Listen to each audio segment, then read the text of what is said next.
What's up, everyone? Welcome back to the channel. It's your boy, Shane Rowe. Now, guys, it's transfer deadline day, so a lot is going to happen. So we're going to try and get through as much as we can.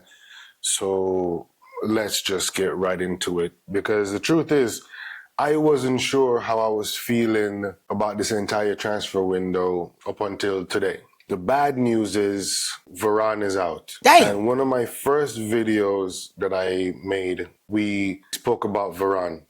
We spoke about the fact that he's not going to play 50 games. Turns out Varane isn't even going to play 5-6 games properly. So he's out. He needs for some the next, milk. at least a couple of months, if I'm not mistaken.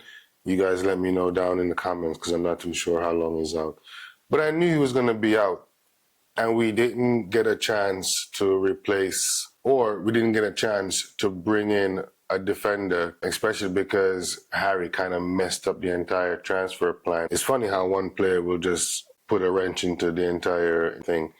But as well as, it's not Harry's fault. We as a club should be dealing with this thing a lot better. We shouldn't be having one player stop an entire transfer strategy. It's ridiculous, you know? So we have Johnny Evans for the foreseeable future for the next season. We signed him for on a one-year contract. And while the nostalgia part of it is nice, Johnny Evans isn't supposed to be, if you asked me last season who we're going to get for cover as Varane, I didn't think we're going to sign Johnny Evans. Now, if you're asking me if I'd rather play Johnny Evans than Harry Maguire, honestly, I think I'd rather play Johnny Evans. But it still doesn't mean that Johnny Evans should have been the defender that we're getting into the club. So that is still upsetting. We don't have a defender. We have Lindelof, and let's give him his flowers. He's been playing very well, so he definitely deserves a shot. So I think for the foreseeable future, we're going to see Martinez and Lindelof playing in the centre-back role, and then Reguilón on the left side. And that setup, it could work. My fear is that Reguilón is not the best defender. He's very good going forward, but as far as aerial duels, when you see his stats, he can get bodied a lot. So that left side is going to be a bit exposed, especially if we have Rashford not coming back or Garnacho not coming back. The left side could look a little bit exposed, especially in the games where we're not playing a two pivot and we just have one central defensive midfielder. It might cause us some issues. So I'm seeing the left side as a problem going forward. On a good note, his left foot, like I said before, it's amazing. So he can whip a cross in like with the best of them. From an attacking standpoint, he looks sharp, he looks nice. Let's see. I'm upset that we don't have any left backs. Did we actually need Reguilón after the last game? I thought he did very well and could have done a 6-month cover until Luke Shaw comes back. But Luke Shaw has never really always fully recovered when he's had these long injury spills, you know. And if you want to be honest, every manager that we've had has tried to replace that left back position. Maybe it's a sign that we really do need to start thinking about replacing Luke Shaw on that left side. Maybe not Reguilón, but it's an area going forward that we're going to need to be looking at. And this is my problem with our transfer strategy. We always just leave things, gaping holes and problems for the next window. And then when the next window comes, there's something else that needs to be addressed. So we have to address something else. And we never really address all our issues in one window or two windows. But we'll see. That is the frustrations of being a Manchester United fan, I guess. We're still working on Amrabat.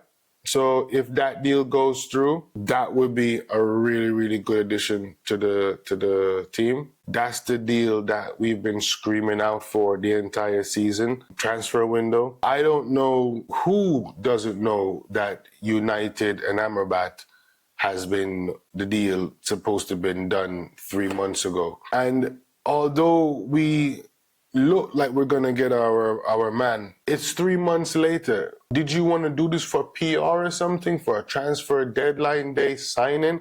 I don't know. Somebody, you guys let me know what your opinion is, because if you were going to do this deal, either way, you were waiting for Van der Beek or Fred to leave. If you're going to do this loan deal, which it turns out to be a loan deal, why don't we just activate this loan deal a long time ago, get him inside the club, and so the manager can work with the players?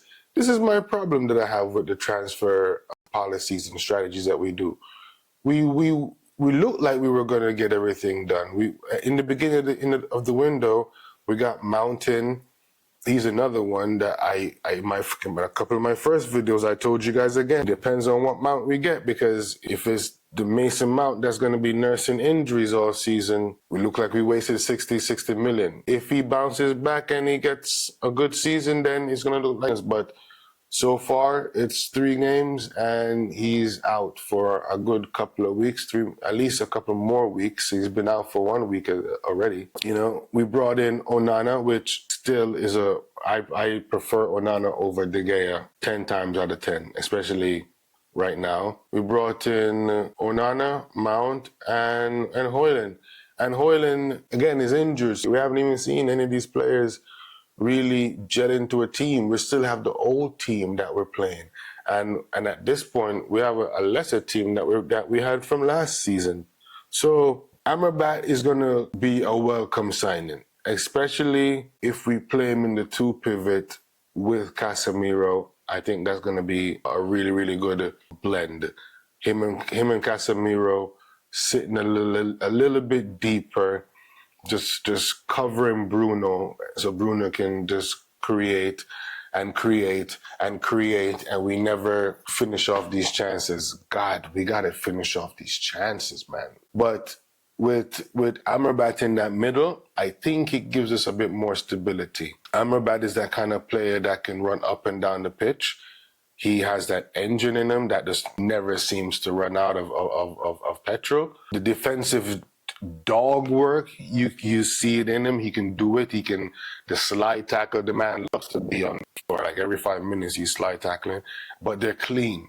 He has that Wan-Bissaka, how did you slide tackle and win the ball clean type of technique.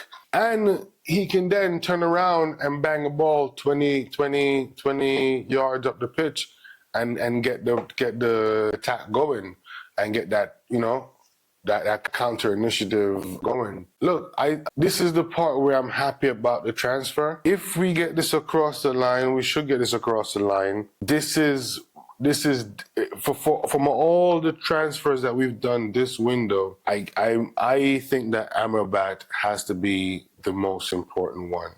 You guys let me know what you think. Like, what is your opinion? I know that Rasmus Højlund is there, and hopefully we can start putting chances away. But between the last 2-3 games, our midfield has looked absolutely dreadful. Casemiro, as good as he has played, you still see that he needs some kind of help in that midfield to just offset that pace that he does not have. Bruno is too far up the pitch. Casemiro, if he goes up the pitch, he can't get back down it as fast, and then the wingers are probably up the pitch as well too.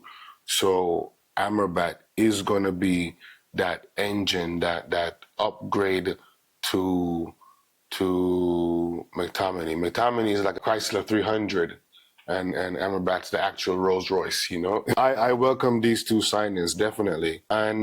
And look, I don't think that Johnny Evans is a bad signing. It's definitely not the signing we were looking for. But if it's going to give us some space to breathe, I don't think he's going to do a bad job. And again, with Lindelof playing the way he has been playing, I think we're in good hands from a centre-back point of view, providing neither of the 2 main now centre-backs, you know, get injured. But you guys let me know what you think so far down in the comments. Like, how do you think we did so far in the window?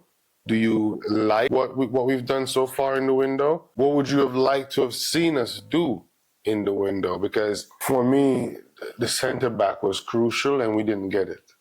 Kim Min Jae, when he went to Byron, I didn't like it at all. We definitely needed somebody of that standard to offset the Varane injury. Look, I knew he wasn't going to last 50 games. I just didn't think he was going to break this soon, you know? But what we're going to do, we're going to have to deal with it onwards and upwards. We have injuries left and right, but that's football. Give other players an opportunity to make their mark. Again, we're not creating chances. We're just not finishing our chances. So hopefully we can start getting this right in the next few weeks.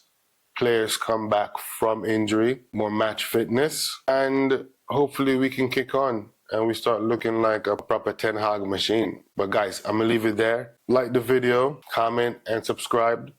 If you've been rocking with me this long, thank you. I really do appreciate you. God bless you, and GGMU.